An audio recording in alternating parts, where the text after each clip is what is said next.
Hey guys, what is up? Super K-Man Rocks here, and we are here for my LPL placements week 1, day 1 through 4 overview and analysis video, or I guess like placements day 1 through 4 overview and analysis video. It's a very weird format. If you want to know kind of the breakdown of the format in general, as well as my power rankings for these teams coming in to today's set of games, or to the last 4 set of games, you can check out the primer video that's going to be linked up in the iCard. But today we finally get to start talking about the LPL here in the spring split. There's a lot of conversation surrounding the region just in general because of the way things went at first stand, with top esports just not being particularly good or successful at that tournament, only winning one series and really not looking competitive even against teams that they absolutely should be not only beating but kind of demolishing. There was a lot of excitement, I think, for the LPL to see what would become of that, whether or not a lot of these teams would live up to their preseason expectations or whether or not things might be going in a little bit of a different manner. Now, talked about the format a bit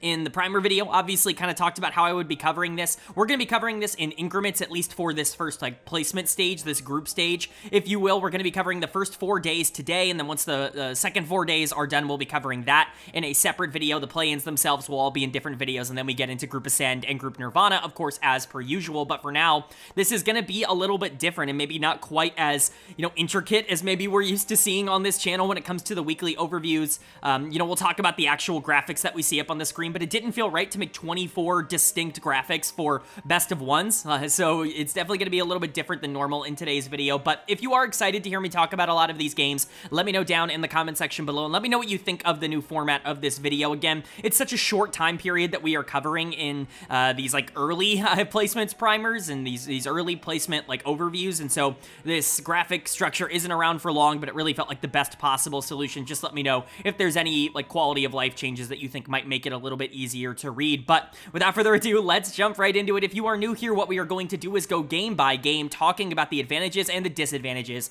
that each team was able to generate. I'll be giving a player of the game and a dud of the game for each individual best of one that we cover, and at the end of the week, I will be giving a player of the week and a dud of the week to tie everything into a nice, neat little bow. We will, of course, be looking at the standings for all 4 groups. Each group got 1 day, so day 1 was Group A, day 2 was Group D, etc., etc. We'll kind of go through all that, and then at the end, we'll kind of tie everything in, talk about the teams that are likely locks for Group Ascend or locks for Group Nirvana in a positive or negative way, and what could potentially happen in the play-in bracket as things are going right now. But most of today will be spent talking about the games that happened at the start of the spring split. So without further ado, let's jump right into it.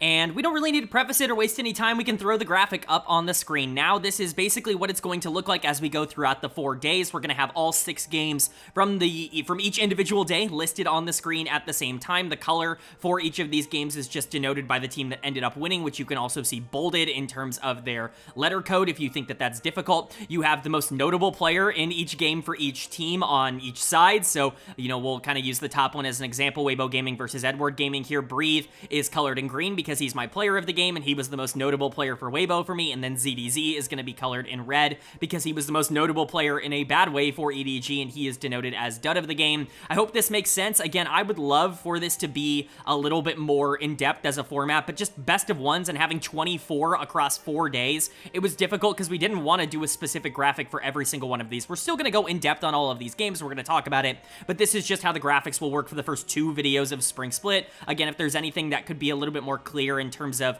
readability, that's definitely something I'm interested in hearing out, and I'm interested in just generally hearing the feedback on the graphics in the comment section. But that's kind of the introduction to what you're seeing, so let's go ahead and get into the actual analysis. Of course, day number 1 was Group A. They were the ones to kick us off, and you would expect that. Group A, obviously, you would hope to be the first group to go, but I was really interested in seeing Group A because I think there are 3 pretty solid teams, and then, of course, WE here, and I do think that that ended up playing out in a pretty generic way. No surprises here. The team we thought would be number 1 in the group was number 1 in the group. The team we thought was going to be last in the group was last in the group, etc., right? No gigantic surprises, but the way we got there was definitely encouraging for a couple of teams and not very encouraging for others. Again, we'll go game by game here, starting with the first game of the group. That was Weibo Gaming taking on Edward Gaming, which Weibo was able to pick up a win in. As you can see on the screen, they did pretty well for themselves in this first day. You kind of had basically all of those games go to expectation, but what really stood out to me in terms of game number 1 for Weibo Gaming was Breathe, who I thought was really excellent. The top side of the map in general was really good. Breathe ends up taking over late in the game here on the Mbessa, ends up playing a lot of these team team fights really well. ZDZ basically had no way to be able to keep up with them. I think Tian was also a big reason for a lot of that creation, but generally, I think the big takeaway here for Weibo is taking advantage of mistakes. Edward Gaming was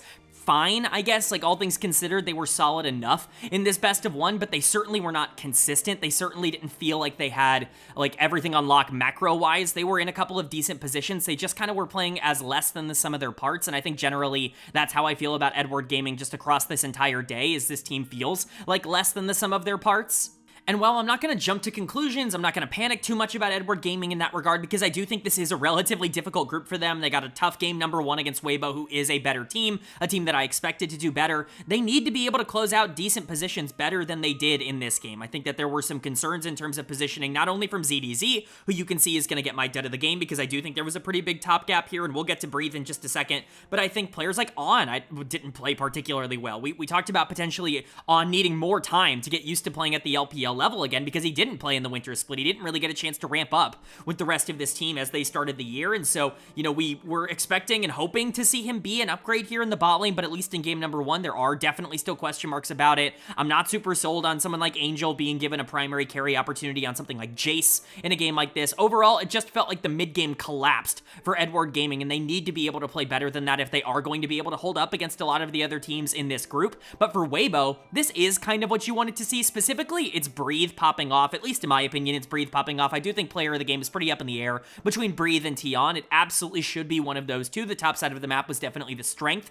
for Weibo as this game continued onward, but I love the way that Breathe ended up playing a lot of these late game team fights. It really felt like he was positioning himself well, that his superiority over ZDZ in a lot of these big instances was kind of the reason that they were able to get over the top. Now, Tian was the setup for a lot of those plays on the Vi, and I still do want to give a lot of credit to Tian, who is a great player, who is somebody who is going to make this team better super consistently. I hyped him up a lot in the primer video. I thought he was great in winter, and I think he will be great again here in spring, but it's nice to see those two in particular playing off of each other well, specifically because Breathe wasn't all that great in the winter split, in my opinion. Hasn't necessarily felt like a top-tier top laner in quite a while. To see him come out and take advantage of a player that he absolutely should beat in ZDZ, who probably should not be on a team that wants to win in the way that EDG wants to win, it's a really good sign. So nice game number one win for Weibo Gaming. They start off the group 1-0, and then we have the other two teams playing in game number two, WE and BLG, and once again, this also kind of went as expected, although maybe you expected a more dominant win for BLG. They are able to walk out of this. On obviously is going to get player of the game. He was exceptionally good here on the Alistair. You can kind of really rely on being able to take advantage of players that are just worse than him. You know, Vampire wasn't awful, I would say, on the other side of this matchup. Like, the bot lane in general for WE was probably the strength of this team comp, or this game for WE. Taiyun and Vampire were generally okay into Elkin On, but the rest of this team was an absolute disaster. I just don't think they played particularly well, specifically Karis in the mid lane, but we'll get back to that again. On needs to be able to step up. I kind of had a leap in faith here in the primer video, putting him as the number one support in the LPL, even though he hadn't necessarily played like an A-ish player over the course of the last, you know, few weeks, the course of 2025 up until this point. I had a feeling that he was going to be able to figure things out, that BLG in general were going to be able to figure things out, and at least in this first game that does end up looking like the case, him and Wei play off of each other very well. I think Bin was really excellent this game on the Mbessa. It felt like he was doing a lot of really positive things, so that's definitely something you feel good about. And then, like I said, for WE, you're mostly just looking at, like, well, if Taiyun and Vampire don't even run it,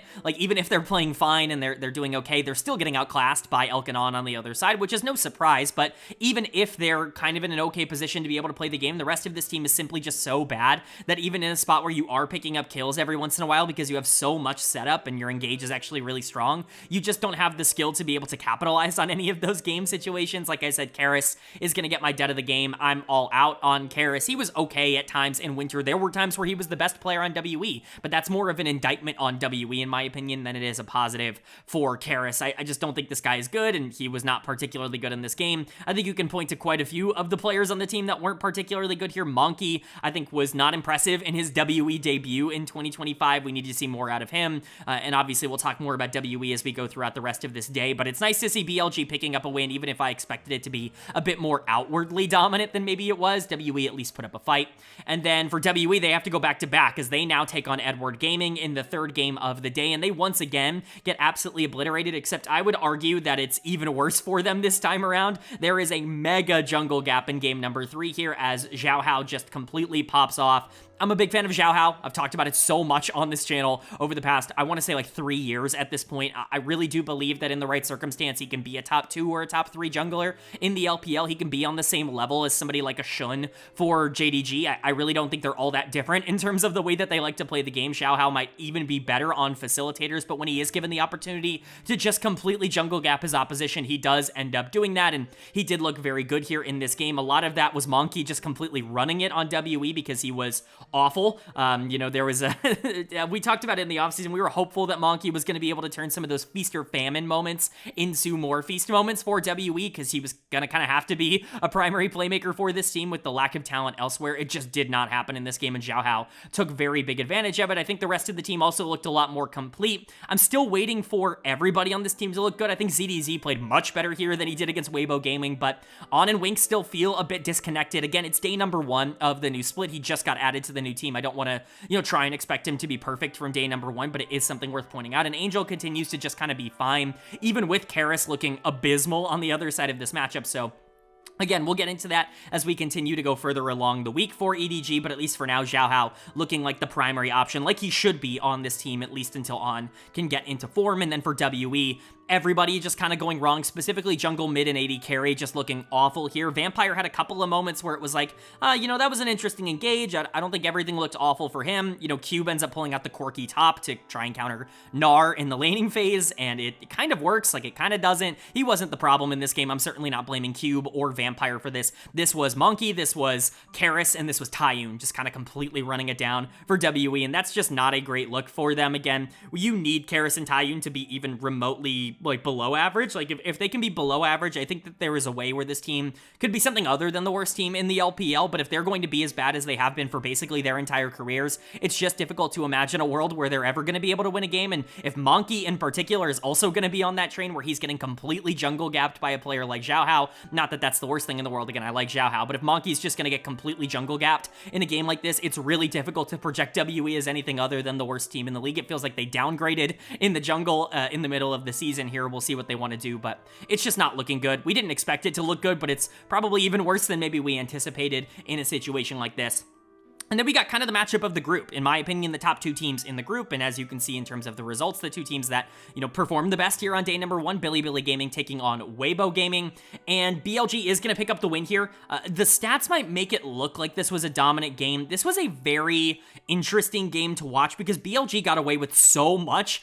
We talked and hyped up Weibo Gaming, especially their ability to take advantage of mid-game mistakes against Edward Gaming at the beginning of the day, but it was basically the complete opposite here, where BLG were making a lot of mistakes. There were a lot of overreaches, over-aggression coming in from players like On, from even like Knight, and from Bin, and, you know, from Wei at times as well. And, you know, there were a lot of overreaches that probably should have been punished a lot more than they were, and they just weren't all that punished. Weibo Gaming end up just kind of bleeding to death in terms of this matchup and not being able to overcome what they probably considered to be a talent disadvantage for them. It felt like once they got in a deficit early, they just were really keen on not throwing the game away in a lot of instances, but you do have to give BLG credit for continuing to stay active, even if not every play that they made was a good one. On is once again going to get player of the game for this one, although I think it's a little bit more open than it was in game number 2. He was very clearly the best player in the game on the Alistar. In game number 2, he still was excellent on the Renata here in game number 4.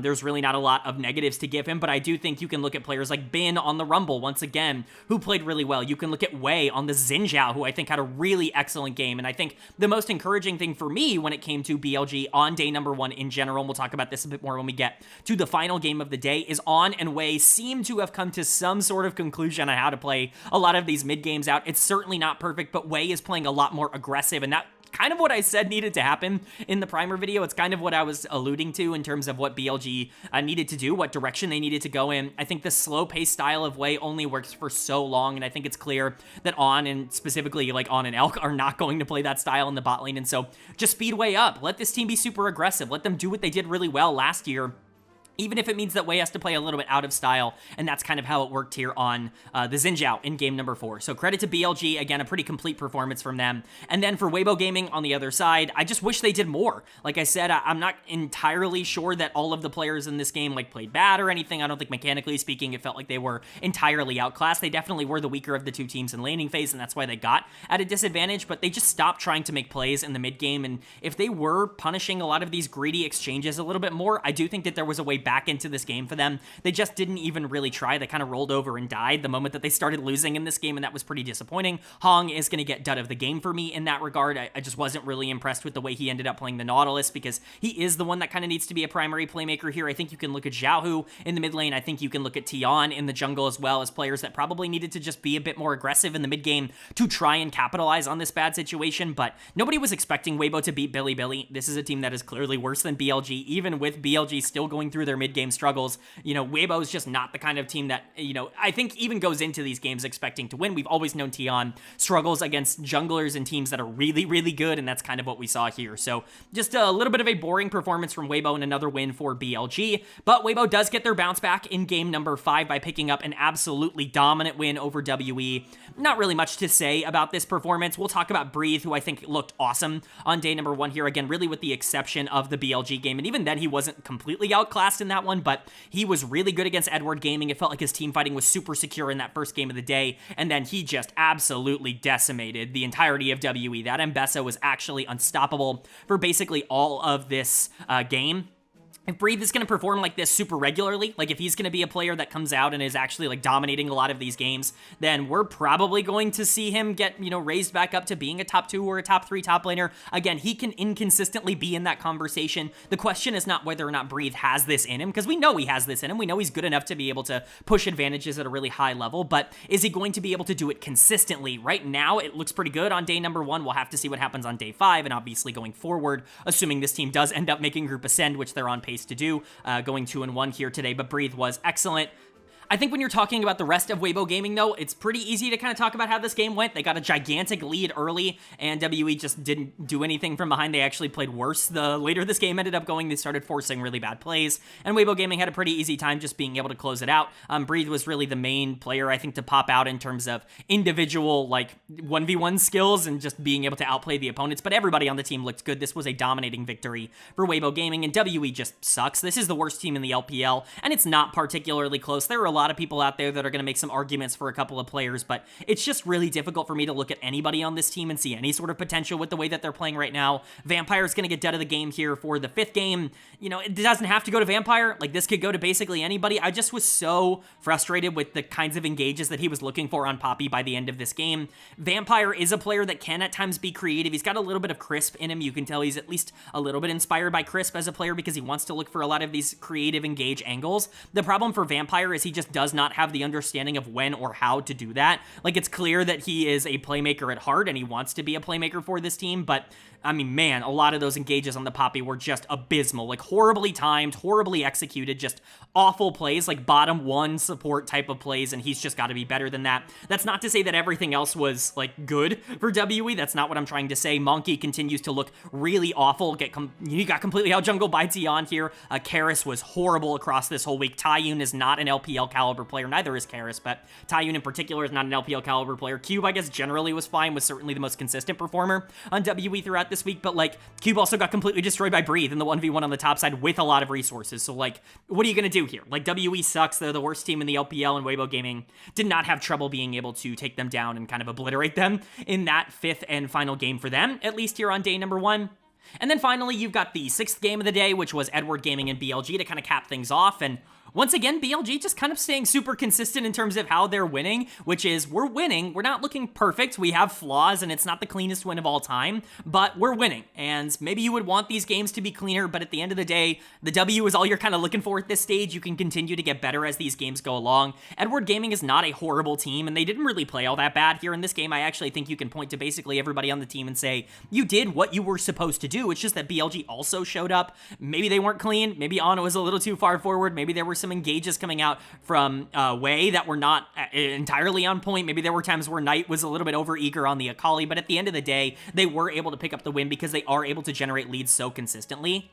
In this game in particular, I'm giving player of the game to Bin because it did feel like he was once again the most impactful, although this felt more like a team win for BLG. I'm not necessarily pointing to one member to kind of be player of the game. If you wanted to give this to On for the 3rd time this week, I think that that's entirely reasonable. On was one of the best players in the entirety of the LPL. We'll talk about that a bit more when we get into the player of the week conversation, but On was spectacular. And again, BLG's entire identity kind of revolves around On in particular. Elk is a bit of a part of that conversation. Knight and Bin are obviously a part of it, but in terms of the way that they play the game, On's playstyle has really defined what Billy Gaming has been over the past 2 years, and I think getting back to that more aggressive style, allowing On to be a bit more unleashed, unlocked, in terms of how these games end up going for both good and bad, is just generally going to push them forward in terms of their game strategy. I think they have more than enough talent to be able to take advantage of these more chaotic game states, which again is why they made World Finals last year. It's why they swept the LPL last year, because they were just better than everybody that they ran into mechanically, and they were willing to try and force a lot of these issues.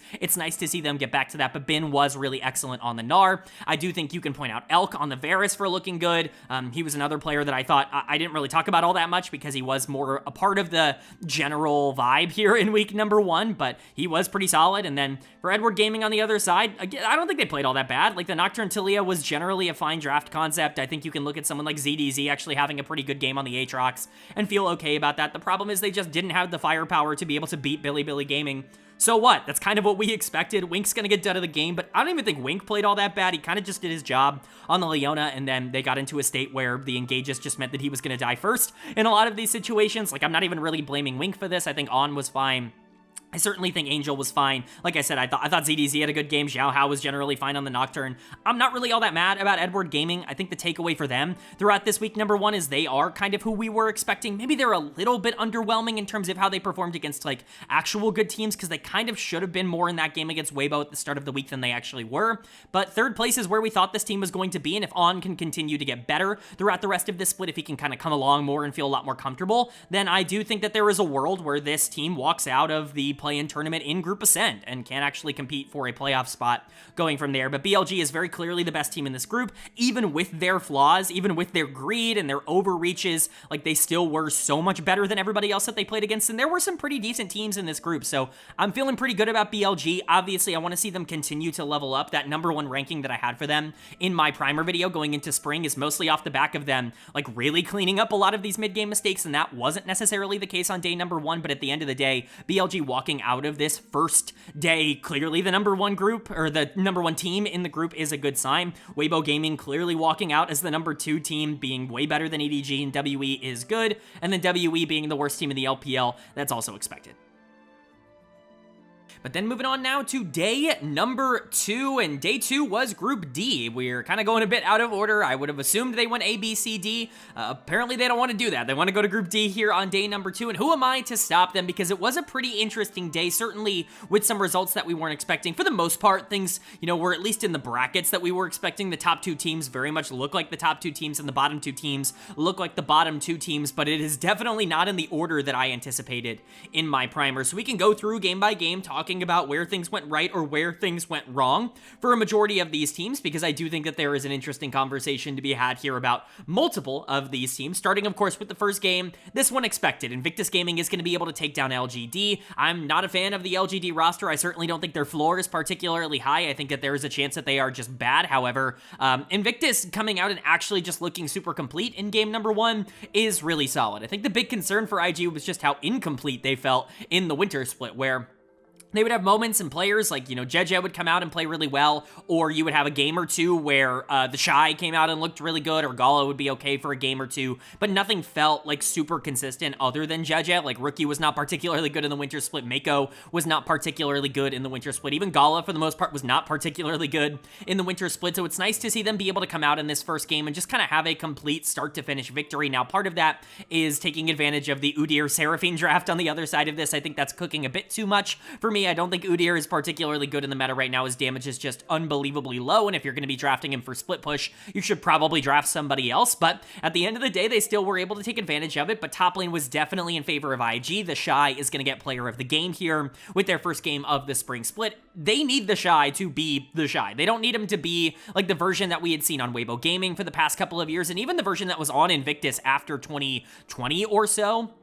They need the version of the Shy that can come out and actually just skill gap everybody that he goes into in good matchups, and that kind of was here in game number 1. Again, it was much more of a team effort. I'm certainly not trying to take anything away from the rest of the team. This was super clean just in general from them, but if the Shy is going to step up and be somebody that they can play around, that is going to win consistently in the 1v1, that does increase a lot of their options, at least in my opinion. And then for LGD on the other side, just felt a bit outclassed. If Invictus was actually going to come out and play well, then LGD probably didn't stand much of a chance. Their hope throughout throughout a lot of this group stage, and really, you know, what they did well last year was just hope and pray that the teams that they were playing into made a lot of mistakes that they could capitalize on, and Invictus didn't really make mistakes here. This was a clean win, a clean lead from them. Obviously, the Udyr ended up really letting the game down. It was entirely useless. Saucy's gonna get done of the game because of it. I'm not even entirely blaming Saucy, although I don't think he played well. Like, I don't think you can look at his gameplay and say that he did a good job here, but, like, really the champ was the problem for the most part for LGD. I think if they move off of this champion, they will likely be more successful, and we could potentially see that later on in the week. But I'm not trying to take anything away from Climber being bad here. I'm certainly not trying to take anything away from Zhao Qinghua being bad here. This was just kind of a bad game, all things considered, for LGD, and a lot of that had more to do with Invictus being good rather than LGD being bad. This is the LGD we expected, and Invictus came out and won in the way that they should. And then when you look at game number 2, the two other teams that had yet to play, this also kind of went as expected for me. JDG is just more proactive on the map. Maybe they could have been a little bit better in terms of some of these exchanges. I don't necessarily think the top side of the map was super consistent in this game, but they still are able to walk out with their first win. You know, IG and JDG are definitely the two teams that you're looking at to be first in this group in terms of the results, and JDG kind of making the point to reassure people that that is definitely possible here. Missing's gonna get player of the game for me on the Nico. He really was the primary playmaker and the primary creator just in general for JDG in this game. I think the bot lane for JDG was definitely the strength of this game for the team, and that's super important to see. Missing has not been good. I'm not really gonna try and sugarcoat it. Like, he wasn't good in Winter. He was actually kind of this team's biggest problem by a pretty considerable margin. In the Winter split, him and Ale, I think, really were underwhelming in Winter, and Missing was also kind of bad last year. I think he was a big reason why JDG ended up missing Worlds in 2024. People like to blame Ruler, people like to blame Kanavi. Those players were playing fine. I certainly had no major issues with them. Missing and Yagao were just not good enough for that team, and so Missing getting back into form and being able to gap what is a bad bot lane, quite frankly, on the other side of this matchup in Photic and Zhuo, but still, you know, an LPL experienced bot lane is a good sign. Pays continues to look incredible. I put him as my number 1 AD carry heading into the spring split. I think he proved everything he needed to prove in Winter, and I think he should continue to prove everything he needs to prove when he's on things like Kaisa. He's able to take over the game. Obviously, the bot lane was the standout, but nobody played bad. Like, Scout was totally fine here for JDG. People like to overrate how bad Scout's been. He's been totally fine. He just gets better as the splits go along, and nobody watches, like, the last 3 weeks of the regular season. People just tune out by the time that Scout starts to play like an MVP again, and so everybody's saying that he's not been good for 2 years. False narrative. It's not been true. He was awesome in Winter. I thought he played really well. Shun was fine here. Ale continues to be a little bit up in the air. He was not the better top laner in this game, in my opinion. Zeke actually played really well, which we'll get into on the other side, but, you know, what are you gonna do? Like, the rest of the team popped off, specifically the bot lane. And then for LNG, mid-jungle, man, like, that's really where you gotta focus a lot of your negative energy. You could give dud of the game to either of them. Both Weiwei and Haichao, I think, were really bad here. I'm giving it to Weiwei in the jungle, at least for this game number 2. We'll get into Haichao the rest of the week, as you can probably already see, but I've always been out on Weiwei. I've been a Weiwei hater on this channel for basically his entire pro career. I hate to say that it continues to pay dividends, but it doesn't really matter who else is on this team. He was not very good when Scout was on this team. He's not very good with Haichao on this team. It just doesn't really seem to matter what the situation is. I'm pretty out on Weiwei. If he's not going to be a primary carry option, if he's not going to be receiving every bit of resource from his team, then he's just not a particularly valuable player, and I think he's shown that over and over again. But Haichao also getting completely outplayed here. The Aurora has been very successful in the LPL, and Haichao made that look like it was very much not the case. Not to say that Photic and Zhuo were good. They were certainly the weaker of these two bot lanes, even if they weren't the problem. And Zika was good on the top side. He does feel a bit hard stuck on this awful team right now, but mid-jungle needs to get better, and unfortunately for LNG, that's not going to happen in the next game, because this is the winnable game for them. This is the one they needed to walk out with a victory in, and they can't do it. They're going to pick up a loss here to LGD, who's going to get their second win of the year. Remember, they beat WE in Group A in the Winter Split. Now they're beating LNG here in Group D. They have, at this point, I think, proven that they're not a bottom 2 team in the LPL, and that's a really good place for them to be. I'm glad to see that such a young roster that was basically, like, full-on promoted from the LDL is actually performing well, but what the hell is happening to LNG? There's just nothing to talk about. They're garbage. Every single person on this team, maybe with the exception of Zika, is just garbage right now, and this could be one of the bottom 2 teams in the entirety of the LPL. In fact, I think there's a really strong argument that they are just not a team that can, you know, survive. Like, they are right now a team that's on pace to get cut for the summer split, which coming off of a Worlds appearance, not only last year, but the last couple of years, is super brutal for this organization. But let's talk about LGD and what they do well first, which is everything, quite frankly. Like Saucy with a really nice bounce back. He was awful on the Udyr in game number 1. He was awesome on the Gwen here in game number 3. Really excited to see him have a good performance. I've been interested in Saucy for a while. Again, you know, the Thunder Talk system has been, you know, kind of one to watch for quite a long time because of Zhao Huanggren. Like, a lot of people were really interested in him as a player, and so, you know, just naturally a lot of the other players on that team ended up getting a lot of attention. Saucy was one of them, and he was always fine, but I wasn't sure if he was going to be impactful from year number 1. He does seem like a bit of a feast or famine top laner, but I've been pretty impressed with the way that he wins. I think that there is definitely something to build off of there, and I do think the rest of the team also looked good. More specifically, I think the bot lane actually looked really solid here. I'm really excited to see what Xiaoya and YCX can be as a duo, because I'm just not sure what their floor is, right? Like the floor of those two, to me, feels like the lowest in the entire league, maybe with the exception of WE. But honestly, like, that might just be my opinion of Xiaoya. Maybe YCX deserves to be considered better than that. We'll get into that a bit more later on in the week, but Saucy was definitely the driving force here. And then for LNG, it's just mega disaster. Like, there's nothing left to talk about. Zika's really good. The Mbessa was really solid. As good as Saucy was, like, he wasn't obliterating Zika on the top side of this matchup. He was taking advantage of a lot of other people, and he was in a particularly good matchup. And so I'm not blaming Zika, but I am blaming everyone else. Haichao is just awful. Like, it truly is absurd. Like, the difference between him on LGD last year and him right now. I'm not going to say he's a one-year wonder, but he was somebody that I was really low on going into 2024. He had an incredible 2024 where he legit, like, 1v9'd multiple performances, but it felt like he was finally breaking out, that the patience that an org like LGD had shown him for the last couple of years was paying off, right? Because he really wasn't particularly good for them before 2024, but he gets this big deal to come over to LNG, and he has just been one of the worst mid laners in the LPL, and that's going to continue here. He's obviously dead of the game, but I think you could extrapolate this to multiple people. It's not like anybody on the team played well. Wei continues to really disappoint me. The bot lane is horrible. Like, they're not going to salvage any sort of games. Photic and Zhuo are just not good as a duo. It's really Zika versus the world. It is a 1v9 every single game for LNG, and right now they are losing that coin flip. But that was our bottom two teams matching up. We now have our top two teams matching up. JD Gaming taking on Invictus Gaming, and a little bit of an upset here. IG is going to pick up the win, and quite frankly, this was a brilliant game from them. This was so complete. This was so consistent across the board. This is the game that I kept them in the top 5 or top 6 for, right? Like, these are the kinds of performances that we just expected from Invictus. I know a lot of people were critical of me in the winter split because they lost to NIP in their group stage, and I kept them above NIP in terms of my power rankings. I think people were like, where is the logic in that? Ninjas in Pajamas is better than Invictus. They showed it. I just didn't believe that that would happen again if those two teams played again. And you know what? I feel like IG is ramping up, and quite frankly, it's through the players that we expected to be good right now. Like, the Shy, Rookie, like, it's awesome that you have those two, but this team is going to be made or broken by how the bot lane ends up playing. And Gala and Mako were exceptionally good in this game. Gala in particular was really good on the Ezreal. This was definitely, you know, one of those traditional, oh my god, like Chinese Ezreal performances where his mechanics are just absolutely unbelievable. He's just a very good player, and you feel really good about having him on your team. Mako was really good on the Braum as well. Jeje continues to be a monster, this time on the Sejuani. His jungle pressure and his tempo that he was able to generate for this team was absolutely ginormous. It was really good to see. Jeje's been one of the best junglers in the world so far in 2025. It might go a bit under the radar because Invictus hasn't been great, but he was incredibly good in winter, and he has carried that form into spring. If the rest of this team is also getting into form now, if Rookie is going to play well in the mid lane, which he did in this game, if the bot lane is going to start stepping up, like, Jeje's performances, I think, are going to get even harder to deny. He's been awesome, but Gala, definitely a bit of the star here. The Shy was also good on the top side. I'm certainly not trying to say that anybody on this team was bad. This was a super complete performance, from the mechanics to the individual lane matchups to the macro that this team ended up showing in the mid and late game. Everything was there, and that's what you want to see. This is the kind of team that can finish top 2 or top 3 in the LPL if they play like this, but for JDG on the other side, this is going to be the Reddit rant, I guess, of today's video. Longtime LPL fans know what I'm talking about, but Reddit just doesn't make sense to me. People are criticizing Misfortune, as they have for months.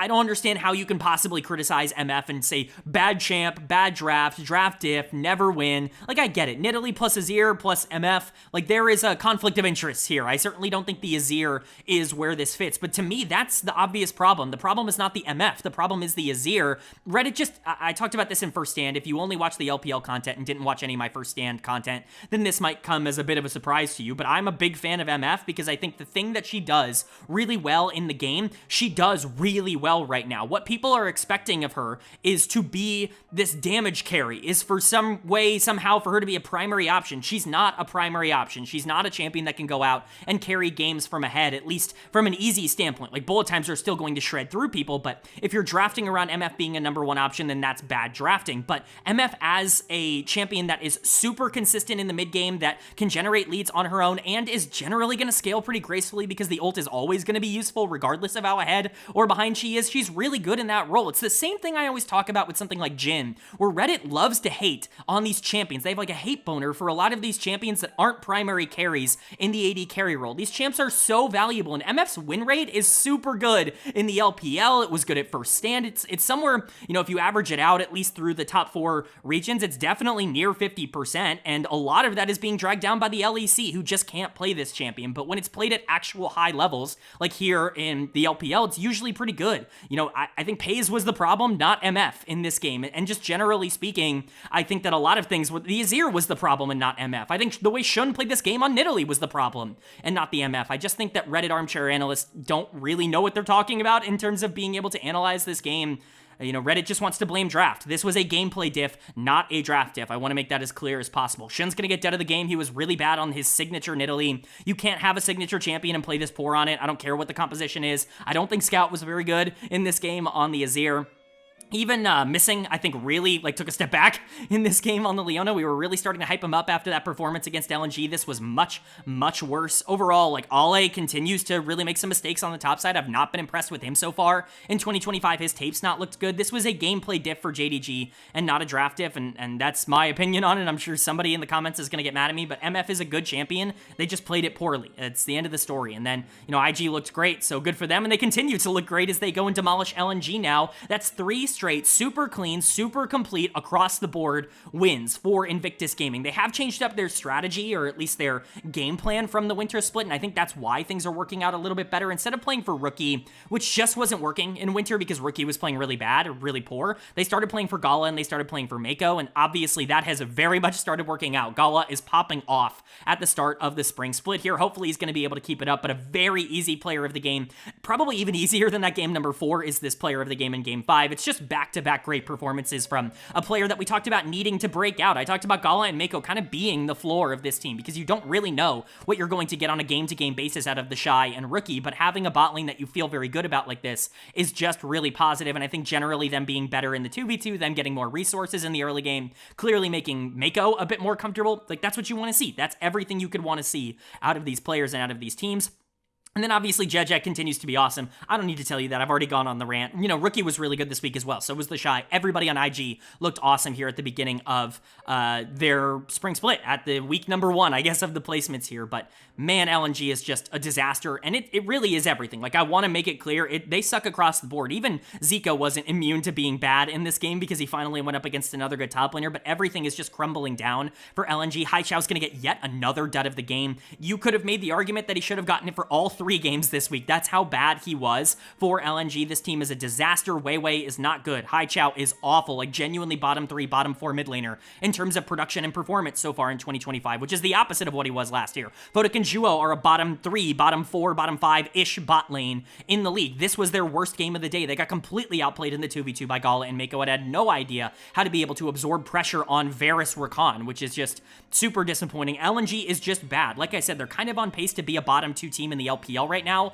and it's really hard to view them in any other way. And then finally, you have the final game of the day, which is JDG kind of getting back in rhythm here against LGD, although this game was fine from LGD. Again, they're kind of impressing me very similarly to what they did last year, where it's just a couple of players breaking out that I think are really cool to notice. I don't think LGD, played poorly. They just were worse than JD Gaming, who had a good game overall. Shun's going to get player of the game for me on Vi, just the amount of creation specifically in the mid game. This is your traditionally good Shun game where he's just all over the map, constantly taking taking things and looking really good in that regard, but Paze was also really excellent on the Varus. This kind of does push more people into the narrative that, oh, don't pick MF for Paze, but the problem is not the MF, the problem is being able to capitalize elsewhere on the map, because MF doesn't need to be your primary resource. If you need Paze to be your primary resource, then don't pick MF, but MF is a good champion. Don't blame that on misfortune as a champion. This Varus looked a lot better.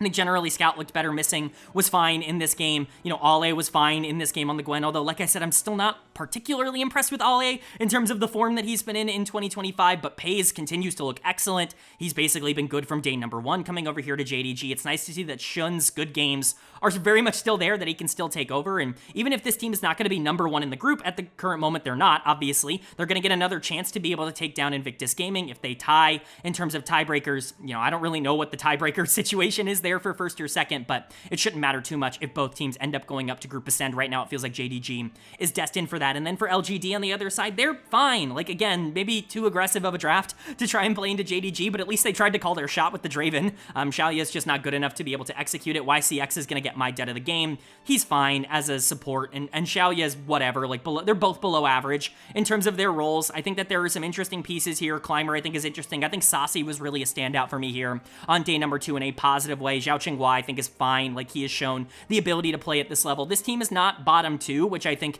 at least at the moment, is certainly an encouraging trait. Part of that is just how bad LNG is, but part of that is them actually having agency in a lot of these games. The problem is they just don't really have the mechanical talent to ever feel like they're going to compete to make anything happen. Now, who knows? Maybe they're the same as LGD were last year and they just shock people and get into the playoffs anyways, but with the playoffs only being 8 teams now, I just have a really hard time believing that LGD is going to be anywhere near that conversation. But at least for now, they're number 3 in this group, and that is, you know, a ticket to the play-in tournament, which is even more games, which is a pretty good place for them to be, all things considered. But in terms of how Group D ended up shaking out here on day number 2, definitely not shocked by the brackets, like the first and second and then third and fourth, but I am shocked that IG looked so clean and so good. I think JDG has a couple of things they need to work out. Again, Missing and Ale just need to start playing better and more consistent. Shun's just not going to be good every game, but IG kind of stepping up and taking advantage of that is a good sign. And then LNG is just awful. LGD looks fine, I guess. Like, they're a below average team, but that could be good enough for you to get, you know, 12th or 13th in the LPL right now, and I think that's probably the goal for them. But at the end of the day, not a lot that's entirely off brand for either of or any of these orgs on day number 2 here. Most things kind of going as expected. But then moving on now to day number 3, and day 3 is exciting because it's Group B, and we'll throw up the scoreboard now onto the screen. What you'll first notice is, wow, things did not go as anticipated. This is really the first group that we're going to talk about today where things did not really go as people expected them to, but all of these games were kind of close. Like, there were a couple of blowouts. You will talk about them. Game 5 was definitely a blowout. Game 4 was definitely a blowout, and there's a lot to take away from both of those games in particular, but this was a much more interesting group than I was anticipating it being. We knew that they probably had the weakest, like, number 2 team in the group, and you know what? That's turned out to be more than correct, because this group is wide open in terms of who's going to be able to take it, not only in terms of the first seed, but who's going to be able to take that number 2 seed moving into Group Ascend. So let's talk about it because there is a lot to talk about, starting, of course, with Game 1, Thunder Talk taking on RNG, and at least for now, results are going according to plan. Thunder Talk does pick up the win. Obviously, Thunder Talk has been kind of the surprise team of the beginning of the year. They did really well in Demacia Cup, and they were really good in the Winter Split as well. They picked up a best-of-5 win over Billy Gaming, which I think really spurred a lot of people to believe in them a lot more than maybe the talent would indicate, but even with their good form, I called them around the 8th best team in the LPL, and unfortunately, that kind of turned out to be correct. It definitely felt like they were a good, not great team, and, you know, the playoffs kind of proved that, but that's still a good team, right? Like, they're still better than teams that are struggling at the moment, like RNG. I don't think RNG is that bad of a team, but they certainly played bad here in game number 1. For Thunder Talk, I think they looked really solid. They looked pretty complete here in game number 1. This was a very similar game to a lot of the wins that they had in the Winter Split, where Beishuan does a lot of the heavy lifting in terms of the creation for this team, this time on the Poppy, at least in terms of the mid game, and then you can kind of just set up bot lane to be able to do well in the back half of the game. That was really the identity of Thunder Talk in the Winter Split, is Beishuan controlling the map and really being what I would consider to be the primary playmaker for Thunder Talk, and then using 1xN, using Feather, and their ability to team fight really well to be able to win games off of that, and I would say this is relatively in line with that. I think the bot lane was definitely great. Caitlyn Nico is not a lane that I would necessarily love to play in this current meta. You know, Kalista is obviously still really high prio throughout basically the entire world if she's left up, but Kalista is very beatable especially if you're the weaker team playing the Kalista, and Caitlyn, I think, does a decent job. 1xM was fine here. People are going to point out that Hoya kind of trolled a Rumble ultimate down the stretch of that game, basically hitting nobody. I think it's a little bit more excusable in the sense that it's clear that he was trying to block the pathway out to funnel them into the Poppy. Like, that was clearly the direction that they wanted to go in terms of him dropping that ultimate. Am I going to say that that's the right thing to do in that instance, is use Rumble Ultimate essentially as a zoning tool? Definitely not. But it did, I guess, theoretically zone them, and so as troll as that Rumble R was, this still was a good win. But Beishuan, once again, is getting a player of the game. I think people just continue to underrate just how important he is towards the success of Thunder Talk, and I'm not trying to say that he's a perfect player or anything. Obviously, we'll talk about the rest of the week where he wasn't exactly ideal. But at least here in game number 1, this is a good example of how the team ended up winning a lot in Winter, why I think they were surprising a lot of people. Beishuan is just better than a lot of people give him credit for. He's a very smart player who does very well with leads, not exactly a player that's very good at being able to salvage games that are already lost, but if you are going to give him a gold lead, if he is going to be able to generate that early, he's going to do well with it. And then for RNG on the other side, the takeaways are pretty clear to me here as well. Unfortunately for this team, like, the new addition of Nickit doesn't really seem to have turned around a lot of their macro problems, and specifically they just lost every laning phase. Top lane was awful this game. I don't think there's really a lot of ways to look at Xiaoshu's performance on Ornn and feel particularly good about it. I know the scoreline looks solid, but man, he was not doing well in a lot of those team fights. I think you can look at Tong Yuan just having a really miserable game on the Ambessa. That's not the last Ambessa mid we are going to see throughout this day. It's very strange that that's picking up a lot of momentum. I don't think it's the worst pick in the world, but it doesn't really feel like there's a lot of rhyme or reason as to why people are flexing that into the mid lane right now. But Tong Yuan did not look good here against Thunder Talk, and I think more so and most of all, Jiachi just looked really bad on the Kalista. He's gonna get dead of the game. You know, there were moments where Jiachi looked fine. The way I described Jiachi in the primer, and the way that I viewed him in comparison to a lot of the other AD carries that were around him in the rankings, is that he is the higher floor, lower ceiling type of new player, where you feel pretty good that he has a good head on his shoulders, that he's not going to make a ton of mistakes, but his mechanics are just not exceptional. Like, he's not going to be able to go up against really good AD carries and be able to survive. The Caitlyn and Nico end up coming out from the other side. That's a lot of 2v2 lane pressure, and the Kalista just completely ends up folding. I don't think you should pick Kalista if you think you're the worst team. Like, I think good teams can absolutely decimate on Kalista because she just makes everything easier, especially for a support like Renata, or even really engagers as well. Kalista is very good in that regard, but if you are not able to win the 2v2, or if you don't feel comfortable that you can win the 2v2, then that champion is absolutely useless, that there is no reason to ever pick her up, and Jiachi was just not good here. But I think that goes for Xiaoshu, I think that goes for Tong Yuan. It just doesn't feel like things are coming together for RNG. Milky Way continues to feel at least a little bit stuck, although I think there were some negatives in this game from him as well, and Nickit doesn't really seem to have changed the outlook of this team all that much, at least for now. But we'll go ahead and move on to the two other teams that are in this group here in game number 2. Ultra Prime taking on Anyone's Legend, which AL, again, predictably is going to be able to pick up a win in. One thing that I do need to make a note of in terms of differences from the primer to now is that Ultra Prime has actually swapped out their support. So Rosie Love is out. They brought in Xiaoxia to reunite with Junhao here on this team, both of them playing for BLG's LDL team for a very long time. Obviously, Xiaoxia was a part of BLG's like Demacia Cup teams for a lot of those years that they weren't going to be playing a lot of their players. He is somebody who has experience at the LDL level, but they're probably trying to get Junhao a little bit more involved in terms of playing with the rest of the team. We'll talk about whether or not that was successful or not throughout the week, but at least for now, it was not successful in game number 1, although it's hard to blame him entirely because Flandre is just on an absolute warpath right now. He's going to get player of the game. Like, there's just nothing to talk about with Flandre. He's been the best performing top laner in the LPL so far in 2025, and I don't even think it's really been all that close. I might have been too passive putting him at number 3 in terms of my top lane rankings going into the spring split. I expected Bin and 369 to be more productive, but man, Flandre is just absolutely on fire right now, and I get that Gwen is really strong, that she got some hidden numbers tweaks that weren't necessarily as talked about that have really made her incredibly dangerous to play at the current moment, and we're going to see more of that the rest of this day, not only out of other teams, but out of Flandre again as well. But at least for now, like, Flandre just pushes advantages on the top side much more than any other player that's even remotely around his skill level. It's so impressive how good he has looked when he does have a lead, and he is so good at getting leads. Like, this feels like classic Flandre, like world champion Flandre. I don't really feel there's much of a difference between his prime and the way that he has performed so far in 2025. Again, so far, the best top laner in the LPL this year. He wasn't the only player to play well. I think that would be disingenuous. I really want to give a big shout out to both Tarzan and to Hope, who I think had great games here. Tarzan was fantastic setup for Flandre basically throughout this entire game, and Hope was kind of that secondary damage dealer that was doing a lot more in team fights than he's going to get credit for. AL's just really good. They feel super complete as a team right now. Shanks was all right. It didn't have to do all that much, and I think you could say the same thing for Kale, even though Kale did a good job enabling Hope. Overall, AL is just really dominant, and Flandre looks basically unstoppable on the top side of the map, especially against teams that don't have a star top laner. Ultra Prime do not have a star top laner, and so it's hard to be able to go toe-to-toe there. But for Ultra Prime on the other side, Xiaoxia is unfortunately going to get done of the game in his debut. You know, it was just a bad game overall. Like, Flandre gets mega fed, Hope gets mega fed, and Tarzan does a great job of being able to enable on what I would consider to be his most important champion right now. It is what it is. Like, this is kind of how you expected the debut to go. I would sit here and rag on this team for putting Xiaoxia in because I don't think they were very good, and I think Junhao also looked really bad in this game going up against Tarzan, but are we really expecting anything else? Even if these two end up working out, AL is the team in this group that you are least expecting them to be able to make that difference against, and at least for now, like, I'm not shocked that they came out and really struggled against AL. It's going to be more about what they do the rest of the week, and honestly, we can kind of get into that now because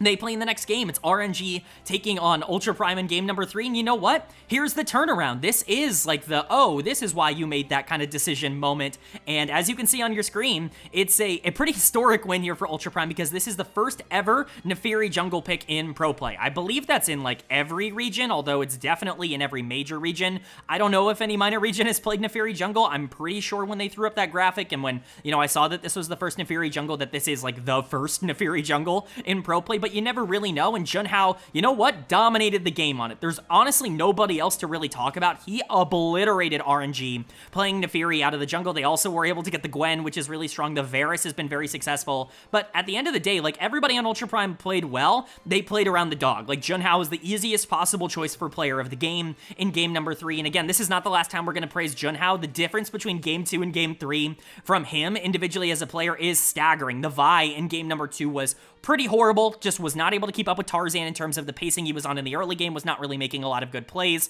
and then he gets on something that's a little bit more carry-oriented here in this game number 3, and just completely pops off. It's a really innovative pick that worked out really well, and I expect to see more of this as the year continues to go along. Perhaps this is even like a must-ban against Ultra Prime, because clearly he is really good at this champion. I think you can obviously point to other players on this team, but it's honestly kind of hard to point out anybody that wasn't Junhao because the game was so centralized around the Naafiri. I do think Saber deserves a lot of credit for how he played on the Galio, but this was a jungle carry game. And then for RNG on the other side, as much as I'd like to sit here and say, oh, Milky Way's trapped like everybody else on Reddit, I'm going to continue to stick to the narrative that I had on Milky Way even last year on FPX when he was succeeding, which is that if Milky Way gets a lead in the early game, he is a very dangerous jungler, and if he's able to kind of pressure that lead out, he's going to be useful in terms of being able to take over the game late. But if he doesn't get a lead in the early game, like, this is not a complete player. This is not a player who's very good at every part of the game and is mega hard stuck playing on a bad team. This is a jungler that's very one-dimensional in terms of his playstyle, and we saw especially in the playoffs last year that when teams have time to prep for him, when they can go over a lot of the tape a little bit more coherently, then there are a ton of ways to shut down Milky Way and make his life a lot harder. And as much as I'd love to say, like, oh yeah, he's incredibly talented, I'd love if he's not on a bad team, like, he is actively contributing to a lot of the losses that RNG have had over the course of this year. He's gonna get dead of the game here. The Vi was awful. He was ulting onto full shielded Galio and just not really doing anything, completely sprinting it down with the rest of his team. Part of this, I think, is like, oh, the team is bad, maybe I have to try and play hero ball. Like, that's definitely gonna be a part of it, because bot lane was horrible here. Jiachi and Nickit just do not feel like they have any good chemistry together. I was hopeful that Nickit would just be an upgrade in the support position. So far, the bot lane has looked way worse through their first 2 games. We'll talk about that a bit more later on in the day, but Milky Way can't run it if the rest of his team is playing bad. There were moments here that you could play around. Xiaoshu wasn't completely out of this. I don't think Tong Yuan was completely out of this. There were ways to play this out, and Milky Way just did not give his team a chance to win, and Ultra Prime picks up a massive victory. Remember, you want to at the very least try and get third in this group, and third is super attainable. We'll talk about it more in the future, but it's not just third that they're playing for right now, but second, and this is the kind of victory that you need to pick up in order to feel comfortable being the second or the third best team in the group, like Ultra Prime are in position to do after day number 1, here day number 3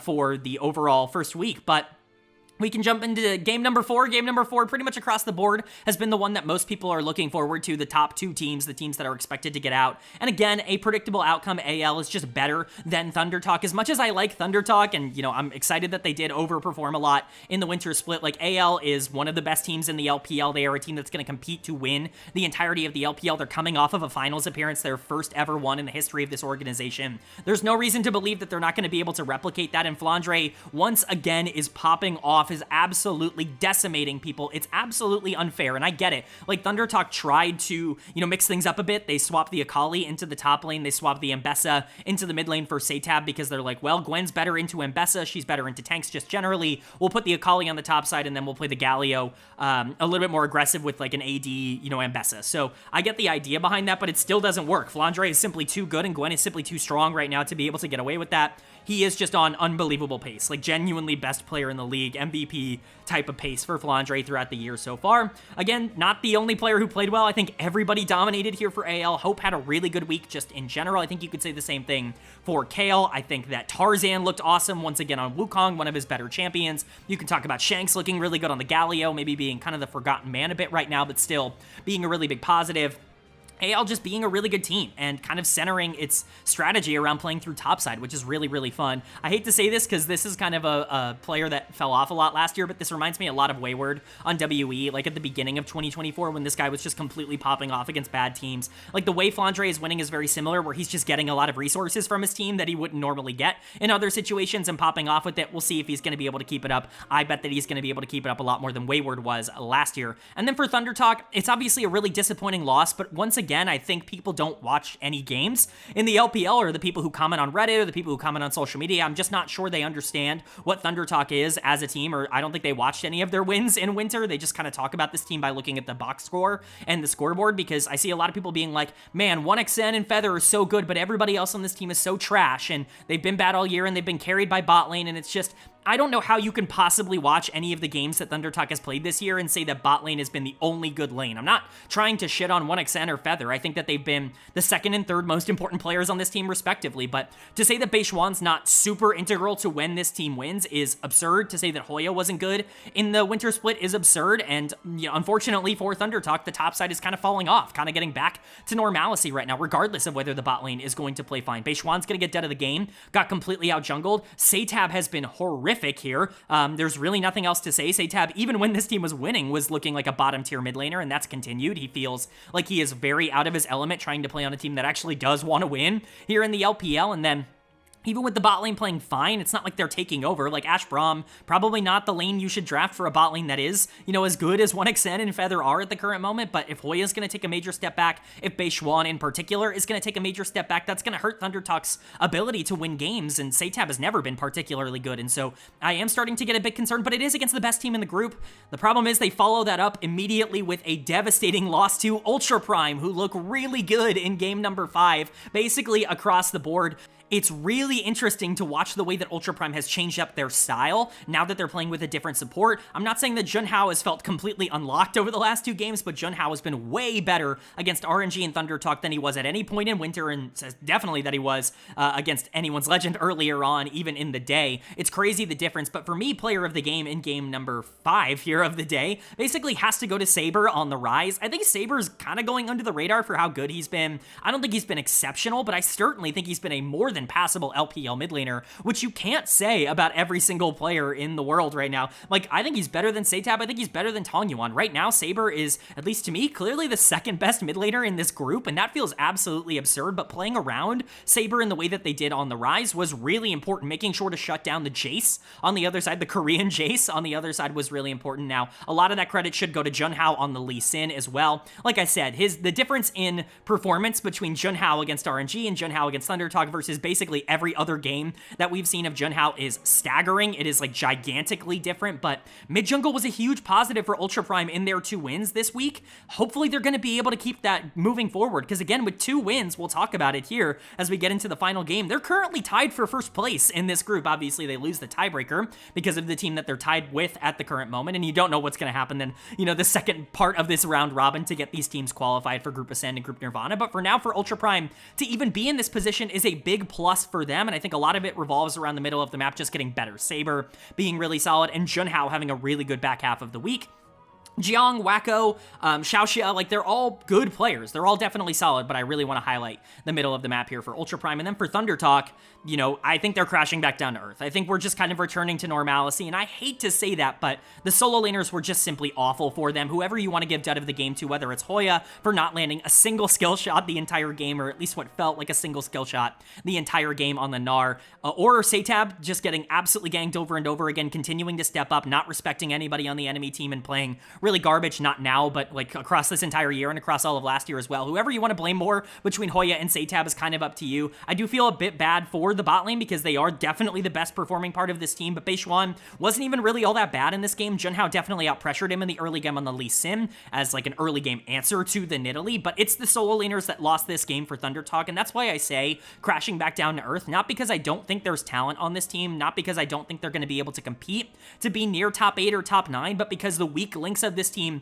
were always supposed to hold them back. It doesn't matter how good 1xN, Feather, and even Beishuan at times are. If Satab's going to be one of the weaker mid laners in the league, it's going to be hard to win with him. And if Hoya's going to be one of the weaker top laners in the league, it's going to be harder to win with him. And that unfortunately does seem like it's going to be the case right now. We'll see how they respond. You know, 1 and 2 is not the worst place to be going into week number 2, but being in 3rd place is not really where Thunder Talk wanted to be. This was a team that really expected themselves to get top 2 in this group, and right now they're just not poised to do so. But that brings us to our final game of the day, day number 3 of Group B here, and that's RNG taking on Anyone's Legend, and another upset. RNG is going to be able to pick up the win in a very chaotic game. I was super impressed by the way that RNG played this. This felt like a complete role reversal from the first 2 games of this group stage, where they just were not good enough against Ultra Prime. The bot lane looked really bad. They were really not good against Thunder Talk. The bot lane looked really bad. Well, here's the bot lane looking incredibly good against Hope and Kale, who have been maybe the most productive bot lane in the LPL so far in 2025, certainly up there for most productive in 2025. Jiaqi's gonna get player of the game. Turns out Kai'Sa's pretty strong, and it turns out LPL players know how to play Kai'Sa. If this is the difference between him on Kai'Sa versus on any other champion, ban Kai'Sa every single game against RNG. Like, the difference between Jiaqi in this game and the difference in the first 2 games is absolutely absurd. It's ridiculous just how much further ahead he was. And the funny thing is, RNG did not play perfect. You can see that this, you know, kill score and the gold score was a lot closer than it was for a lot of the other games. That's not because AL played a particularly good game. This was a very, like, do nothing and lose style loss for AL. But man, Milky Way and Tongyuan were trying their absolute best to lose this game for RNG. The middle of the map was a disaster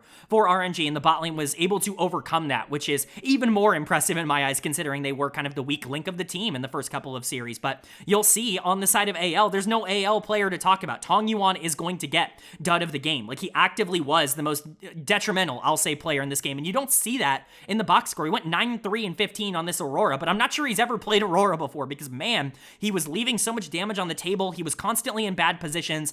If Jiaqi wasn't super fed on the Kai'Sa, if Nickit wasn't playing super well on the Rel, I don't think this is a win for RNG, just based off the fact that Milky Way was running it a bit on the Vi throughout the back half of this game, and Tongyuan was really making a ton of mistakes on the Aurora. It's kind of a detriment to them the way they ended up winning this one, because I do think it kind of hides some of their weaknesses, but at the very least they were able to pick up a win, which again is important. But for AL, this is just them not showing up. I don't know if they're tired because the day is long. Like, these are long days. It's 6 best of 1s. These are not short series, but they needed to come out here and win this game, and they just didn't. Like, they were supposed to be the better team, and even with Tongyuan and Milky Way kind of running it, and yes, part of that is Tarzan playing really well. I definitely think some of that is in there, but they were not particularly good here. This wasn't like a Flandre takeover game on the Vladimir in the same way that we saw out of the Gwen earlier on in the week. I don't think Hope and Kale looked particularly good. They were definitely the weaker of these 2 bot lanes. Like, you need this team to step up when it matters more, and right now it doesn't feel like Shanks is capable of being a number 1 option for a team that's as good as AL. I think Shanks has it in him. He's obviously talented enough, but what we're seeing is that any game where the rest of the team loses, specifically Flandre and Hope, aren't able to get ahead. Like, they just aren't all that successful, and we saw it in the finals as well, where Shanks is just not really able to overcome that. I don't really know what it is, if it's like the actual way that AL is set up, or if it's just the communication style they have, but it doesn't feel like that's a valuable win condition for them at the moment. And even though I think they were in a position to potentially win this game, they didn't do enough to be able to secure it, and they lost because of it. So now we're looking at a really interesting group structure where Ultra Prime and Anyone's Legend are tied for first place right now. They're the top 2 teams, and then RNG and Thunder Talk are both kind of on the outside looking in. It's going to be interesting to see how things continue to develop for the rest of this group, but of all the groups we talked about up until this point, this is definitely the group where week 2 or the second half of this week, when we talk about the last 4 days, is going to be the most important to them. But that's going to bring us to day number 4, our final day of the first half of this placements week. And day 4, of course, covers the final group remaining, which is Group C. And Group C, kind of back to normality here. A lot of expected results. There are a couple of players, a couple of teams that are underperforming expectations. But for the most part, this is how we thought things were going to go in this group. There aren't a lot of surprises. And somehow, someway, that surprised a lot of people. There were a lot of expectations that the number 1 team in this group would randomly just come back to the LPL and be bad because they weren't good at first stand. Shocker, spoiler alert, Top Esports is a really good team, and we're going to talk about them more. I'm honestly stunned by the reaction that people have had to Top Esports domestically. I'm not entirely shocked by some of the conversations that are being had, but by the surprise that this team is actually good, and we'll kind of talk about that as we continue to go along, but we gotta go game by game, and that means starting with the first game of the day, and this was one of the more predictable outcomes. It was Ninjas in Pajamas taking on OMG, and NIP is gonna be able to pick up the victory here off the back of just being really mechanically talented, like better in almost every single way. This is definitely their most complete game of the entire day, and we'll talk about them a bit more as we go along. Obviously, it's not their last win, but it's certainly their last good win of the day. You feel good about NIP. I don't feel like great about NIP. I talked about this in the primer, and honestly, my thoughts in the primer were pretty valid throughout basically all of day number 4, where this is a good team. This is clearly a team that is better than the bad teams in the league, but they are not a team that I expect to be competing to go to Worlds. They are not a team that I'm expecting to be, like, you know, competing to really make finals or anything like that. They're not going to make MSI, like, or at least I wouldn't imagine that they're going to be able to do that. Obviously, if they do, then, you know, something's gone horribly right for them, which is really good, but this is a very flawed team with really high upside. The players that are incredibly talented on this team just don't have any sort of consistency, and the players that aren't good on this team are actively detrimental. It's just not very punishable by a team who has basically the same weaknesses on the other side. But player of the game is going to go to Leave. Generally, this was a team effort, but Leave was definitely the damage carry on the Jhin throughout a lot of the back half of this game. Curious, Jhin gets a lot of, you know, playtime, does really well throughout not only this week, but throughout this entire year, and all of a sudden the Jhin conversation stops. If Jhin had lost this game, and trust me, we'll talk about a Jhin loss later on in the week. Like, people are just, they're so inconsistent about calling out champions. They only talk about them when they inevitably lose. And, you know, you can't sit here and say that Jhin doesn't have high moments. Jhin's really good, and Leave did a really good job here, but Leave is inherently really inconsistent as a player. He's very feast or famine. As an ADC, his good games are great, his bad games are bad. At least in this one, it was good. Again, they were better in basically every way. I think you can point to Doan B looking really good on the Galio, but Aki, I thought, had a really good game on the Vi, or a pretty good game on the Vi. PP God was really good on the Alistair. Shanji was even fine on the Gwen. In the top lane, overall, NIP was just kind of better in terms of this performance. And then for OMG on the other side, when you're trying to beat a team like Ninjas in Pajamas, you need to focus on their weak links, which are on the top side of the map. Shanji and Aki have not been consistent really at all for NIP. The problem for OMG is they might have the worst top jungle in the entire world at the current moment, certainly in the LPL, because oh boy, are Harry and Hang not good. They're just not good League of Legends players. Hang is going to get dead of the game here. I do see a bit of revisionist history on Hang, and I will be the one to kind of, you know, I want to see if people are really against this in the comment section. I really liked Hang's first split in the LPL. That first split on WE, like, he was not a complete player. I'm definitely not talking as if he was, like, somebody that was a really good jungler basically from day number 1 and never had any problems or anything like that, because that's never been Hang. But the upside of Hang was clear, I think, in the first split that he had on WE, where he was winning in the early game pretty consistently. Like, his early game leads were actually really, really solid for WE, and the problem is just that he had no idea how to play the mid and late game, and I think he overcorrected, putting a lot of his time and putting a lot of his effort into being a better mid to late game player. Now his early game's just gotten a lot worse. He is definitely playing the worst league he has ever played right now so far in 2025, and I agree with the general sentiment that he's not an LPL caliber jungler. I think I just disagree with this idea that he was always, like, too bad to be in the LPL. I just don't think that that was the case in his rookie year. I think that there were some upsides. They're just basically all gone. Hang has been outplayed by almost every single player that he has played against, and it's just really disappointing to watch. And you could say the same thing for Harry. Like, Shanji's not been particularly consistent, and we're not done talking about Harry, but overall, like, it's just not good. Like, he's probably the worst top laner in the league. He was rated as the worst top laner in the league by me, and I think he kind of lived up to that going up against Shanji here. The rest of this team is fine. The bot lane is good. I think Starry continues to be someone I'm impressed by. Lin Fang played really well in this game. It just didn't really matter. He can't do much on the Corki, and I'm really not a fan of that pick in general. OMG just didn't have the firepower to keep up, and NIP was able to walk out with the win because of it. But then we have the other two teams here, FPX, Fun Plus Phoenix, taking on Top Esports. And again, predictable outcome. We're getting the easy ones out of the way early, it would seem, with Top Esports picking up the win in game number 2. Ignore Reddit when it comes to Top Esports. Like, seriously, if you want any sort of discourse on what this team is good at and what this team is bad at, you cannot look at the way this team is being talked about on social media, because you're not going to glean anything even remotely relevant from anybody talking about them right now, because the only conversation is TES bad at first stand, bad international, and that's the only thing people are talking about. No one's talking about the game, no one's talking about the plays they've made, no one's talking about how they lost at first stand and what is beatable about Top Esports. People are just kind of talking in superfluous narratives and not really painting any sort of actual picture, and hopefully I'm going to be able to do that here in this video. What Top Esports is really good at is playing with some early aggression. Jackie Love and Crisp, in particular, are incredible when they are able to get pressure and priority in the 2v2. The moment they lose that, it can be a little bit more difficult, and honestly, what we saw at first stand, and I talked about this a lot at the tournament, was that teams really invested a lot of resources into ganking bot lane early on.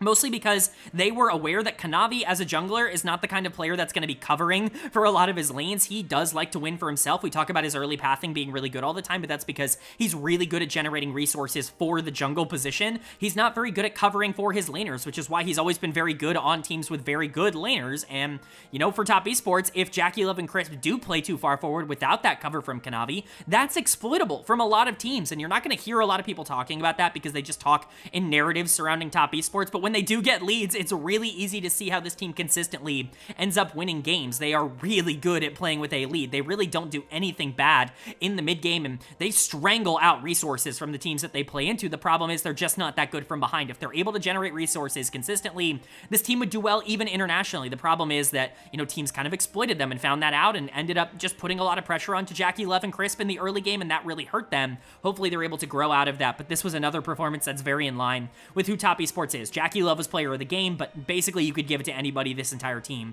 was really good here. Dud of the game for me on the other side for FPX is going to go to Care in the mid lane. Care was pretty outclassed. I think Cream was really good in this game. He's going to get a bit undersold for the Yone. I think his aggressiveness was really solid, and Care just had no way to keep up. Again, we always talk about Care as kind of that gatekeeper in the mid lane, where he's definitely good enough to beat the bad mid laners, like the mid laners who are not particularly consistent, but he is not going to be good enough to go toe-to-toe with anybody who is actually good in the mid lane. We've seen that super consistently out of him his entire career.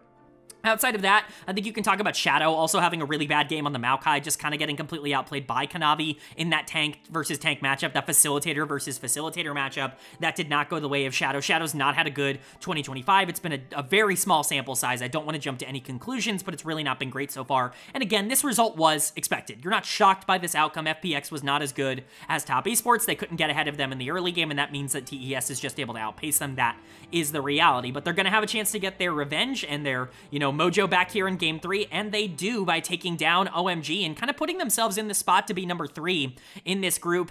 OMG is just so clear at this point in terms of who they are. Their good players are good. Lin Fang is good. Starry is good. Even Moham at times has moments of being okay, but the problem is that the top side of the map is unplayable for OMG. There's just no way for that to be able to survive, and it's not just Hang. As much as a lot of people would like to make it out that it's just Hang to be really bad for this team, Harry is the worst top laner in the league, and he has been for a while, and he's pretty much the worst player on this team. Like, Hang is bad, Harry might be worse, and I think that was taken advantage of by FPX here. Sheer has his best game as a member of Fun Plus Phoenix. That's not even really all that up for debate. He's going to get player of the game for FPX. That Gnar was absolutely devastating. I'm really happy to see Sheer succeeding here. I think that there was some concern that it's like, well, he was introduced to a high-profile team and he played well on it early, but he's never going to get the resources he needs to develop into the player that he should be. You know, considering the pedigree and considering the start of his career, he's probably never going to match that again. But if there is something to unlock in Sheer, then I think FPX should be able to do it. I think there's more than enough talent on this team to allow him to be one of the more primary options for them, with Assume now starting in the AD carry role. But, you know, Sheer's a really good top laner. His laning stats were really good on JDG last year, and he didn't show that in Winter, but it's cool to see that he is kind of showing that here at the start of spring. Obviously, going into Harry is a much easier challenge than you're going to get in a lot of other situations, and we'll talk about him later on in the week, but he looked really good here on day number 4. Definitely the best player on Fun Plus Phoenix across this entire day. I also want to give a big shout out to Care. I thought Care had a much better game. Obviously, kind of got outplayed by Cream, but goes up against Linfeng, who's a solid enough player, and actively is just able to outperform him in a pretty big way. So credit to Sheer, credit to Care. The solo lanes were definitely the driving force for FPX. The bot lane doesn't really feel all that different with Assume in right now through the first 2 games. Maybe that ends up developing more. Again, I want to give a lot of these players who are going to new spots time to develop and, you know, kind of get their communication on point with the rest of the team. But at least for now, it's nice to see that Sheer can be like the #1 guy for FPX, because he probably should be the #1 guy for this team. And then for OMG on the other side, man, Harry is awful. Like, it is actually absurd. And I know, again, I've been a Harry hater over the course of this channel's history, right? Like, I've never really been in on Harry, even when he was breaking through as a rookie and kind of getting Xiaoshu comparisons, because they both came up at the same time. I was always pro Xiaoshu and anti Harry in terms of like the development track. I thought he was awful last year for AL, so much so that they had to kick him mid-year to even try and be competitive. He goes over to OMG and it's like a massive downgrade for them, and they don't even have a good like, they replaced Cube with him, and Cube was already really bad. They just went from worst top laner in the league to worst top laner in the league, and now he's back here on OMG and he continues to be really bad. This is just not a good League of Legends top laner. Like, he is not going to be a good top laner. He's going to get outplayed by basically anybody at this level, and we continue to see that. I'm so out on Harry. There's just nothing else for me to see here in terms of how this goes. Of course, Jungle was still outclassed here. You know, Shadow had a much better game, and Hang didn't really have a way to keep up with them. But I think a little bit underratedly, like, this was probably Linfeng's worst game so far in the LPL. He was not as good as Care. Like, Care was definitely better on the other side of this map, and Linfeng is a big reason why there was optimism surrounding OMG. I really like Starry, but Linfeng being, like, a solid mid laner is a reason why OMG was expected to be the 3rd best team in this group, and if he's going to underperform in the game that they're supposed to win here against FunPlus, that is a bit of a problem. So, you know, we'll keep an eye out for that. But again, FPX looks better just because they don't have the weak links that OMG have, which are just an albatross at this point for them. But moving on to Game 4, as per usual, Game 4 is kind of the most notorious and the most impactful one of the day. Top Esports and Ninjas in Pajamas, and Top Esports picks up the win. And this pissed a lot of people off. Every single comment that you see about this game is talking about how it's ridiculous that Top Esports is winning after the way that they performed at first stand, and that it's absurd that this is a team that is continuing to succeed, and that we were hoping that they would come back and it would be proven that they were actually like the 4th or 5th best LPL team. I don't know what people are expecting. This team is really good. We talked about this in the primer. They're still #2 in my power rankings, and I honestly might have put them too low. This is still a team that can win the LPL. Kanavi ends up picking up the Nefiri from the previous day that Junhao kind of brought to light, and yeah, Nefiri ends up dominating. We know Kanavi's been spamming this in solo queue. That's been very well documented. It's not a real shock to see him pick it here, but it is really, really interesting to see this champion dominate over and over again every single time it's picked. It's not the last time we're going to talk about it here on day number 4, but Kanavi's the easy choice for player of the game. Dog go Burr, as I put in my notes. He had a fantastic game, and he wasn't very good at first stand. If he's able to generate leads for himself and get himself gold leads, get himself into carry positions, he's able to take over these games. The problem is he can't play from behind, just like Top Esports can't play from behind. Lucky for them, they didn't need to figure that out here. I want to give a big shout out to Crisp. I thought Crisp was exceptionally good in this game at being able to capitalize on mistakes. Again, he was probably their best player at first stand. I honestly expected a lot worse out of Crisp if the team was going to underperform, but he was pretty good for TES. We'll see if that can continue. You know, people aren't yelling about the misfortune now that it's winning for Top Esports, are they? It's just a very funny set of circumstances, but Nefiri looks utterly dominant at the current moment. And then for Ninjas in Pajamas on the other side, Shanji was unplayably bad in this game. I mean, 0-9-2. That scoreline does indicate just how not good he was on the Mbessa. Obvious choice for dud of the game. Shanji has just gone down and down and down and down ever since he broke out for OMG, basically in 2023. 2024 was a down year, took a major step back in that first year for NIP, and it's been even worse so far this year. This guy is like now a bottom, not only bottom half top laner, because he already probably was a bottom half top laner, but like a bottom 5 or bottom, 4 top laner in the entire league. It's actually absurd just how fast Shanji went from, oh, this guy's a top 3 top laner in the LPL, and I'm expecting him to be able to really push for top 1 or top 2 throughout the rest of his career, to like, I don't even know if you can roster this guy at the current moment. he genuinely has been that detrimental individually as a top laner. And so, you know, Ninjas in Pajamas, this is a team that wants to compete. You've got players like Doenby and PP God that have been successful for quite a long time at this level. Doenby kind of coming out of pseudo-retirement in order to play with this team. And right now,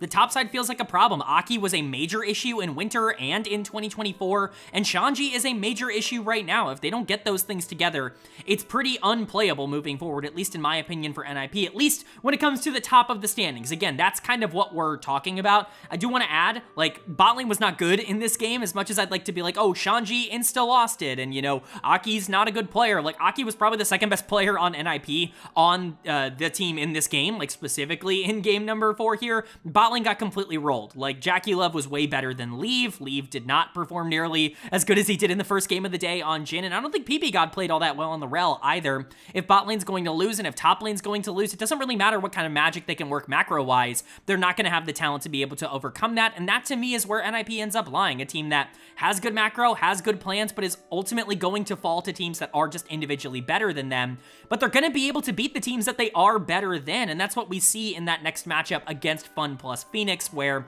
NIP is able to get their win back. That being said, this was not a good game from NIP. They still continue to have issues. If I'm sitting here saying Shanji was bad against Top Esports, I would be remiss to say that Shanji was good against Fun plus Phoenix. Sheer was definitely the better of these two top laners. I had Sheer rated as the better of these two top laners going into this game, and that's how things played out. Aki, I think, had a pretty bad game, you know, kind of a generally not good game. He's had a lot of those over the course of the past couple of months, but thankfully for NIP, they do still have some really good players on this team, and while you might not be able to win with a bad top and jungle against Top Esports, you're definitely able to win with a bad top jungle against Fun plus Phoenix. Doenby was really good this game on the Taliyah. Not only did he absorb, I think, 4 of the 5 bans in the banning process, but he was pretty solid throughout the game. But player of the game kind of has to go to Leave for me in terms of the damage that was output on the Kai'Sa. His good games are just so ridiculously good. I know he's not a consistent player, and I do still have my issues with him. Like last year, he would make 1 critical error every single game at around 20 to 25 minutes. That would take whatever lead he was able to generate for himself and basically give it away for free to the enemy team. He's not doing that nearly as much this year. He still does lose really hard when he doesn't have an advantage early. That's always been a bit of a trait for him as a player, but the mechanics are there. And again, like, he fits the culture and the idea of this roster, which is take the macro of Doenby and PP God and use that to enable these really mechanically talented players like Leave to just point them in a direction. Like, Doenby and PP God can do all the thinking if Leave just plays the game. And I think that's the idea. When it works, it looks really good. Leave is a super productive player in these victories. I just don't know how sustainable that is as a win condition. Doenby is still really good, though. I don't want my, like, dislike of an IP as a team as a whole, like talking about them as a number 7 or number 8 team in the LPL. I don't want people to think that, you know, is an indictment on Doenby and who he is individually as a player. Doenby is excellent. I just don't think he has the talent around him right now to be able to get the most out of this. Like, Shanji and Aki were awful, and they were so bad that Shanji's actually going to get my dud of the game in the win here for NIP. That's back-to-back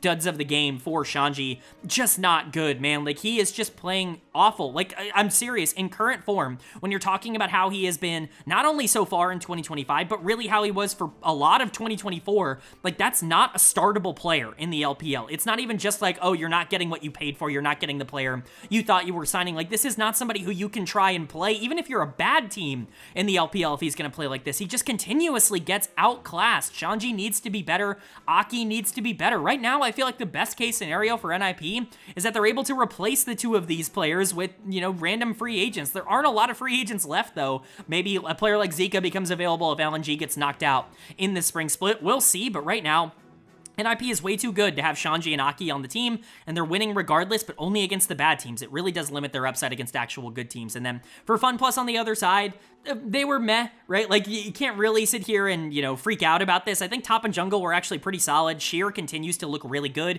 He was definitely the best player for FPX in this game, but Shadow, I think, probably had his best game as a member of FPX. It's definitely, you know, either this or the OMG game earlier on. But, you know, Sheer and Shadow do seem to be developing some sort of cohesion and chemistry as a top jungle duo, and that could be really important. Again, right now, it feels like Sheer is emerging as, like, the #1 option for FPX, and if they're able to get him ahead more often, if he's going to be able to beat up on guys like Shanji more regularly, that's definitely a positive. And a big reason why this game was close really at all is because Sheer was in it on the Gnar, and that Shadow was pretty okay on the Vi, but at the end of the day, they just didn't have much else outside of that. Basically, everybody else on the team was pretty meh here. KR kind of returning back to normal, didn't have the pressure that he needed to against Doenby. It felt like he was kind of outclassed in that regard, as would be expected, and the bot lane was definitely worse. Again, you can't really draft Kalista Renata if you are the worst bot lane. Assume and Jue did not look great as a duo in week number 1 here, or day number 1, I guess, day 4 in total, but their first day together as a duo, it didn't necessarily look all that good as a bot lane 2v2. We'll see how that ends up developing, but Sheer does look good. FPX is an interesting team. NIP is a pretty predictable team at this point. They're going to beat the teams that they're way better than, but any team that can actually put up any sort of like mechanical resistance is probably going to be able to take them down. But that brings us to our final game of not only day number 4, but of this first half of the week.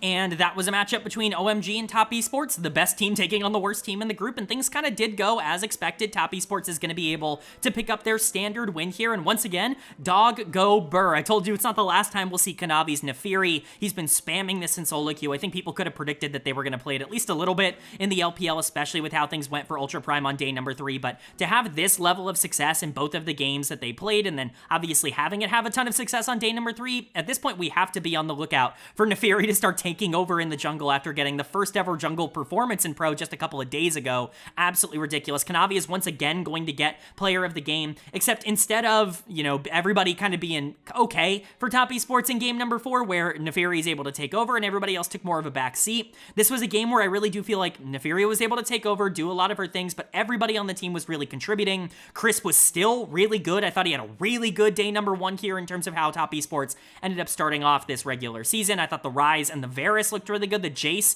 was really solid from 369. This just was a really complete effort, and Kanavi was given the reins to kind of take over as that carry jungler. There was a reason that at the top of the year, when you look at my first LPL video, the primer going into the winter split, I said that Kanavi is like a very sneaky pick to be MVP here in the LPL. I guess it wasn't really all that sneaky, but he was a big MVP pick for me in the preseason because I felt like he was going to be receiving a lot of resources with the way that this team ends up operating, and that's exactly what ended up happening throughout the 2 games that they really dominated in the back half of the week here. So feel really good about Kanavi, at least domestically. Again, we'll see how his style and just generally Top Esports style gets exposed internationally, but if you're ranking these teams from terms of domestic performances, it's really hard not to believe Top Esports is a top 2 team that will represent the region at MSI. And then OMG, we've already talked about it. Like, there's nothing else to say. Like, top jungle's the worst in the league. Hang's gonna get dead of the game once again. How many times can I sit here and tell you that Harry is bad? How many times can I sit here and tell you that Hang is bad? Lin Fang was really good in this game for OMG on the Aurora. It just didn't matter. Starry and Mohem feel like they can be a pretty competent bot lane. Starry in particular is a really good prospect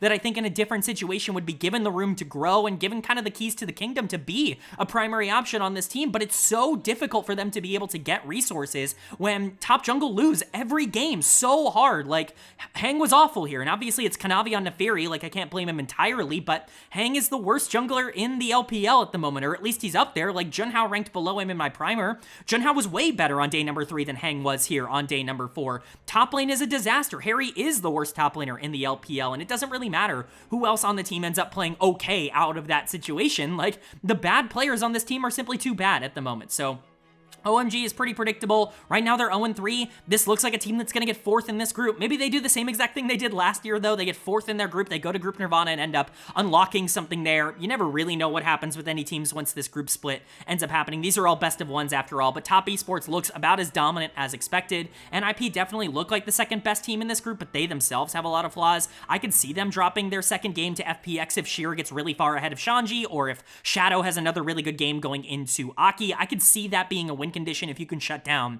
Leave in the bot lane, but right now, the roles that we all kind of assigned these teams are kind of living up to it, other than the fact that OMG is just one of the worst teams in the league.